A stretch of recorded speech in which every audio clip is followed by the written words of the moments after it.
Habari mtazamaji wa SAU TV, ni matumaini yangu umzima wa afya. Karibu katika kipindi cha Weekly News Counter, tuziangazie habari kubwa 7 zilizotokea ulimwenguni kote. Jina langu ni Arafa Ngondai. Karibu.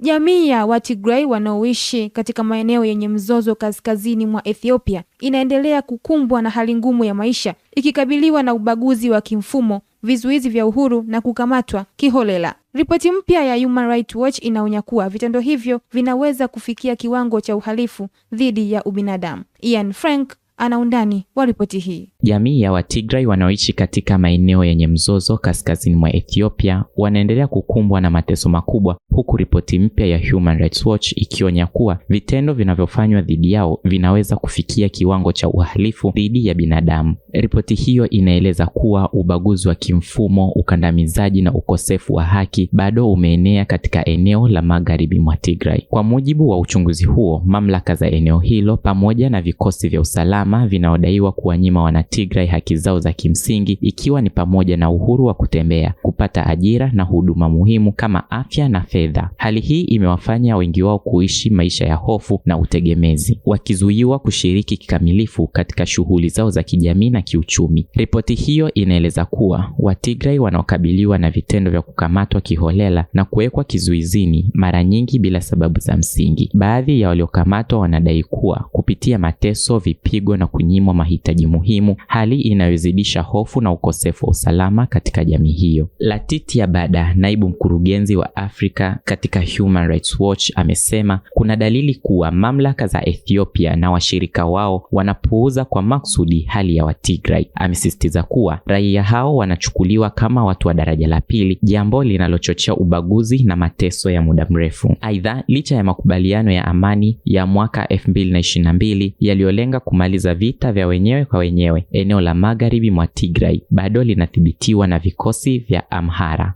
Human Rights Watch inaeleza kuwa hali hiyo inakiuka makubaliano hayo na kuchangia kuendelea kwa ukiukwaji wa haki za binadamu, huku serikali ya Ethiopia ikikosa kutoa majibu rasmi kuhusu madai hayo. Ushuhuda kutoka kwa wakazi wanaonyesha kuwa wengi wao wananyimwa vitambulisho rasmi, jambo linalowazuia kupata huduma za msingi kama benki, matibabu na haki ya kumiliki mali zao.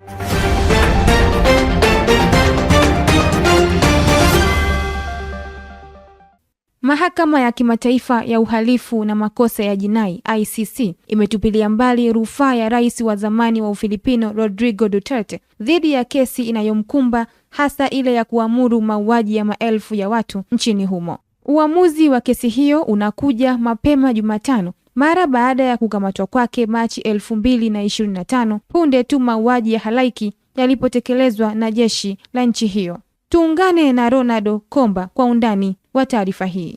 Wakifurahia uamuzi wa mahakama mara baada ya kutupiliwa mbali kwa ombi la rufaa ya rais wa zamani wa Ufilipino Rodrigo Duterte, ambaye wakati wa utawala wake anadaiwa kuamuru jeshi la nchi hiyo kuingia mtaani kusaka wale wote wenye kuhusika na biashara ya madawa ya kulevya. Hali hiyo imepelekea karibu watu 6,000 waliuawa kulingana na taarifa kutoka kwa mashuhuda rasmi katika operesheni hiyo. Na kufikia Machi 11, rais huyo akakamatwa, ambapo majaji wa rufaa wameamua kwamba mahakama ya kimataifa ya uhalifu ICC ikatupilia mbali maombi yake ya rufaa juu ya kesi hiyo, jambo ambalo limeibua furaha na vifijo miongoni mwa raia wa Ufilipino ambao wengi wao wamepoteza ndugu katika tukio hilo. Wakati akitoa uamuzi huo, jaji mkuu Luis del Carmen Albanese amesikika akiteta kuwa hapo kabla Ufilipino ilijiondoa rasmi wanachama wake wa ICC mnamo mwaka 2018 kwa kile serikali yake imedai kwamba mahakama haina mamlaka juu ya rais huyo, hivyo inapaswa imwachie. ICC na majaji wa rufaa walithibitisha kukataa matakwa ya upande wa utetezi ya kumwachilia mara moja rais huyo wa zamani mwenye umri wa miaka 81. Kulingana na shirika la haki za binadamu Human Rights Watch, kampeni hiyo imekaliliwa kama leseni kubwa ya uhalifu. Takwimu kutoka jeshi la polisi la Ufilipino zinaeleza karibu watu 7,000 waliuawa ndani ya siku moja na kutishia usalama wa kimataifa. Hatua hiyo ya mahakama ya kimataifa inaakisi wazi kwamba hakuna aliye juu ya sheria huku jumuiya za kimataifa zikitaka adhabu stahiki kuchukuliwa kama tu pale rais huyo aliyemaliza muda wake atabainika na hatia.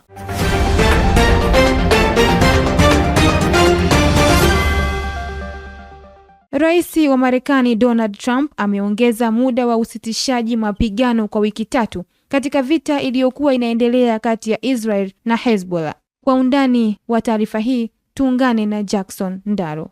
Kupitia katika ukurasa wake wa Trust Social, Trump amesema kuwa Lebanon na Israel hawashughuliki katika kutafuta makubaliano ya kusitisha vita na kusisitiza kuwa Marekani inafanya kazi na Lebanon ili kusaidia kujilinda dhidi ya Hezbollah. Sambamba na hayo, Trump ameongeza kuwa anashangaa kuona Lebanon wana ushirikiano mzuri na Israel lakini hawatafuti amani, na kusema kuwa kwa sasa ni muda wa kuwapatanisha na kuwaweka pamoja ili wamalize tofauti zao, na kusisitiza kuwa hakuna ufyatuaji wa risasi tena. Vilevile Trump ameongeza kuwa baada ya kusitisha mapigano nchini Lebanon, masaa yanasogea kwa Iran kufikia makubaliano, huku Iran ikipinga vikali kauli ya Trump kwamba kuna mgawanyiko ndani ya Iran miongoni mwa viongozi na maafisa wa serikali. Hatua ya usitishaji wa mapigano kwa wiki 3 ni muhimu sana kwa pande zote mbili katika kuhakikisha wananchi wanapata huduma muhimu kama vile maji na chakula kwa muda wa wiki 3 na kupata muda wa kuweza kuzika wapendwa wao waliopoteza maisha wakati wa mapigano. Wakati hayo yote yakijiri, Israel imeripotiwa kuua zaidi ya wanahabari 28 nchini Lebanon, swala ambalo limeitwa kama ukiukwaji wa sheria za haki za binadamu, huku Lebanon ikishinikiza Umoja wa Mataifa kuchukua hatua dhidi ya Israel. Aidha, Rais Trump alinukuliwa akisema sitaki kujiharakisha kufanya makubaliano na Iran. Katika hotuba yake na waandishi wa habari iliyofanyika katika ofisi ya Oval, alisema kuwa anaweza kufanya makubaliano na Iran hivi sasa, lakini yuko tayari kusubiri makubaliano ya milele. Kwa upande mwingine, maafisa wa Iran wameikosoa vikali Washington kwa mazungumzo ya amani iliyokwamishwa na kizuizi cha bandari za Iran. Naye Rais wa Iran Masoud Pezeshkian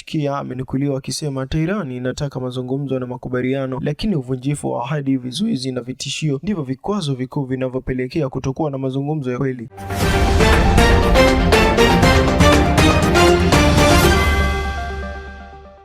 Jeshi la walinzi wa mapinduzi la Iran limezikamata meli 2 katika mlango bahari wa Hormuz kutokana na ukiukwaji wa sheria za baharini, hali ambayo imepelekea mvutano mkubwa kati ya Tehran na Marekani kuhusu njia muhimu ya usafirishaji wa mafuta duniani. Tuungane na Nicodem Leonard kwa undani wa ripoti hii. Kulingana na shirika la habari la Tasnim, jeshi la walinzi wa mapinduzi ya Irani limezikamata meli hizo kutokana na kukiuka sheria za baharini na kuzipeleka hadi kwenye fukwe za Irani. Hii ni mara ya kwanza Irani kukamata meli katika eneo hilo tangu vita vilipoanza mwishoni mwa mwezi Februari, ambapo hapo awali jeshi la Irani liliripoti kuzishambulia meli 3 za makontena kwenye mlango bahari wa Hormuz, ingawa hakukuwepo na mtu aliyejeruhiwa. Haya yanajiri wakati ambapo rais wa Marekani Donald Trump kutangaza kusitisha mashambulizi ya Tehran kwa muda usiojulikana kufuatia ombi kutoka kwa wapatanishi wa Pakistan ili kupisha mazungumzo ya usuluhishi. Rais wa mpito wa Syria Ahmed Sharaa amekutana na rais wa Falme za Kiarabu UAE Sheikh Mohammed bin Zayed Al Nahyan siku ya jana mjini Abu Dhabi katika ziara ya Ghuba iliyoanza Jumanne, ambapo inajumuisha ziara ya Saudi Arabia na Katari, wakijadili njia za kuimarisha ushirikiano kati ya nchi hizo mbili. Mkutano huo ulihudhuriwa na waziri wa mambo ya nje Asad Hassan Al-Shaiban na waziri wa mambo ya nje UAE Sheikh Abdallah bin Zayed Al Nahyan pamoja na maafisa wakuu kutoka pande zote mbili. Mazungumzo hayo yalilenga kuimarisha ushirikiano wa pande zote mbili, hasa katika ushirikiano wa kiuchumi na juhudi za maendeleo kwa kushughulikia maslahi ya pande zote mbili na kusaidia utulivu na ustawi katika eneo hilo. Pande hizo mbili pia zinashughulikia maendeleo na changamoto za usalama wa kikanda, zikisisitiza umuhimu wa kuratibu juhudi za kuhifadhi utulivu wa kikanda. Rais Al Nahyan amethibitisha kuwa mara nyingine tena kuhusu mshikamano wa Syria na Falme za Kiarabu na kusisitiza kuheshimu uhuru wa nchi na kukataa vitendo vinavyotishia usalama na utulivu, hususan katika mashambulizi ya Iran ya hivi karibuni. Kutokana na chapisho kwenye mtandao wa X, Rais Ahmed Al-Sharaa amesema kwamba alikutana na Sheikh Mohammed bin Zayed Al Nahyan, huku akibainisha kuwa matarajio ya kikazi ya pamoja yamepanuka na fursa za ushirikiano kati ya nchi hizo mbili zimekuwa kupitia ushirikiano mpana wa kiuchumi na usaidizi wa juhudi za maendeleo. Aidha, Al-Sharaa ameongeza kuwa pande zote hizo mbili zimejadili masuala ya kikanda na kimataifa yenye maslahi ya pande zote.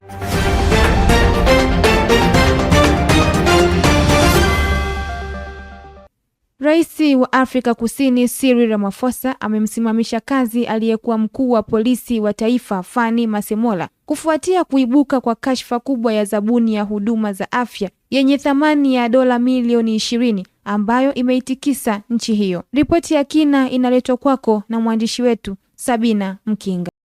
Katika harakati za kuhakikisha vitendo vya ubadhilifu wa mali za umma zinakomeshwa katika mataifa ya Afrika, aliyekuwa mkuu wa polisi wa taifa hilo pamoja na naibu wake nchini Afrika Kusini wamesimamishwa kazi kutokana na vitendo vya kuhujumu uchumi wa serikali ndani ya taifa hilo.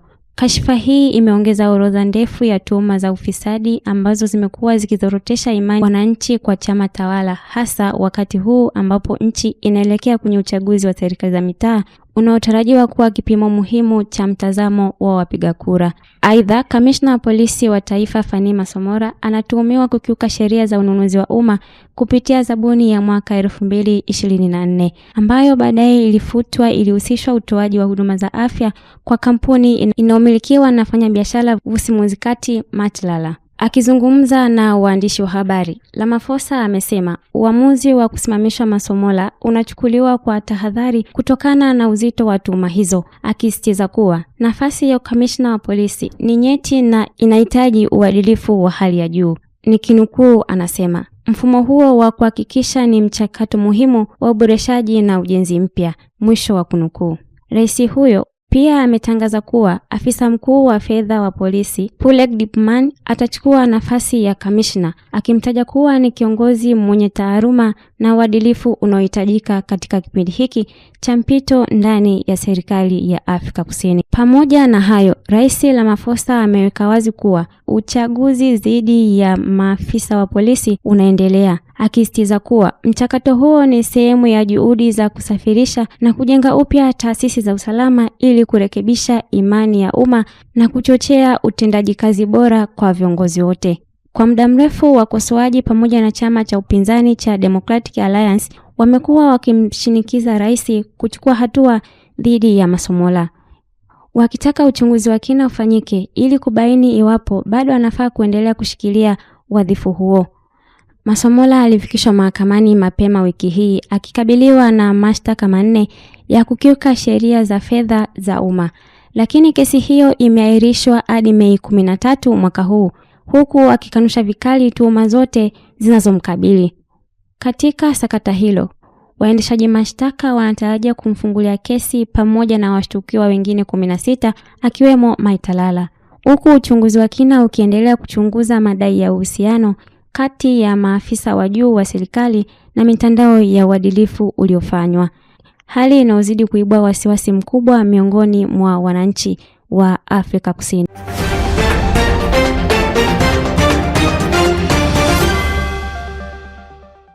Mataifa ya Afrika yameazimia kuunda kiwanda cha pamoja cha kusafishia mafuta huko Tanga, Tanzania, kitakachonufaisha mataifa yote ya bara hilo. Mwandishi wetu Joyce Pakomi ana undani wa ripoti hii. Akizungumza katika mkutano wa ufadhili wa miundombinu jijini Nairobi, Rais wa Kenya William Ruto amesema kuwa kiwanda hicho kinachopendekezwa kitahudumia nchi kadhaa za ukanda wa Afrika Mashariki. Kiwanda hicho kitapokea mafuta kutoka Jamhuri ya Kidemokrasia ya Kongo, Kenya, Sudani Kusini na Uganda, huku wakiadhimia kujenga bomba fupi la kusafirisha mafuta kutoka Tanga hadi Mombasa. Aidha, Ruto amesema kwamba bidhaa zitakazokamilika zitatumia bomba ambalo linamilikiwa kwa pamoja na Uganda ili rasilimali zote ziweze kuleta faida. Kwa sasa Afrika Mashariki inaagiza nje bidhaa zote za mafuta yaliyosafishwa kutoka Mashariki ya Kati, hali inayofanya ukanda huo kuwa muhanga wa misukosuko na changamoto za usafirishaji wa mafuta pamoja na kupanda kwa bei. Hata hivyo, mivutano ya hivi karibuni katika eneo la Mashariki ya Kati, ikiwemo mgogoro wa Iran, imechangia pakubwa changamoto hizi. Suala hili pia limeangaziwa katika ripoti ya shirika la fedha la Afrika AFP lililoonya kuwa Afrika inaelekea kwenye tatizo la kukumbwa na upungufu wa tani milioni 86 za mafuta ifikapo mwaka 2040. Ripoti hiyo imeeleza kuwa bara hili linaagiza zaidi ya 70% ya mafuta yaliyosafishwa na kutumia takriban dola bilioni 230 kila mwaka kununua bidhaa muhimu kama vile mafuta, chakula, plastic, chuma na mbolea.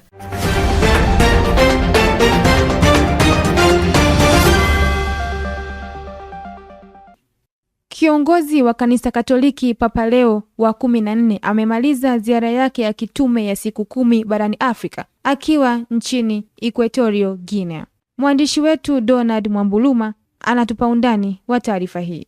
Akiwa nchini Guinea ya Ikweta, Papa Leo ametembelea maeneo mbalimbali nchini humo na kuwataka wananchi na waumini wa dini ya Kikristo kusaidia kujenga mustakabali wa matumaini ya haki na amani. Papa amesema kuna haja kubwa kwa Wakristo kuchukua hatima ya Guinea ya Ikweta kwani ipo mikononi mwao. Kwa kuhitimisha siku yake ya mwisho nchini humo, Papa Leo wa 14 amesafiri hadi Bata ambako amekutana na wafungwa katika gereza la jiji hilo, huku akitoa msisitizo kuwepo kwa juhudi za kuhakikisha wafungwa wanapewa fursa ya kusoma na kufanya kazi kwa heshima wakiwa gerezani, na kusema maisha ya watu hayafafanuliwi tu na makosa ya mtu daima, bali kuna uwezekano wa kuanza upya, kujifunza na kuwa mtu mpya. Hata hivyo, Papa akiwa katika uwanja wa Bata ametoa mwito kwa vijana kumshuhudia Kristo kwa ujasiri na furaha. Pia amewahasa vijana kuwa na juhudi na nidhamu maishani na kufanya kazi zenye heshima na furaha inayopatikana katika kujitoa kwa Mwenyezi Mungu. Kwa upande wake, msimamizi wa kitume wa Bata, Askofu Miguel Angel Nguemabe, amezungumzia umuhimu wa kuwa mwaminifu kwa majukumu yote ya kila siku kupitia kazi ya kila siku kwa manufaa ya familia na jamii. Amesema kwamba kuwa Mkristo kuna maanisha sio tu kushiriki katika sherehe ya Ekaristi, lakini pia kufanya kazi kwa heshima na kuwatendea kila mtu kwa heshima. Ziara ya Papa Leo barani Afrika ni ziara yake ya kwanza tangu alipochaguliwa kuwa kiongozi wa kanisa Katoliki, ambapo kwa mujibu kutoka Vatican, ziara hiyo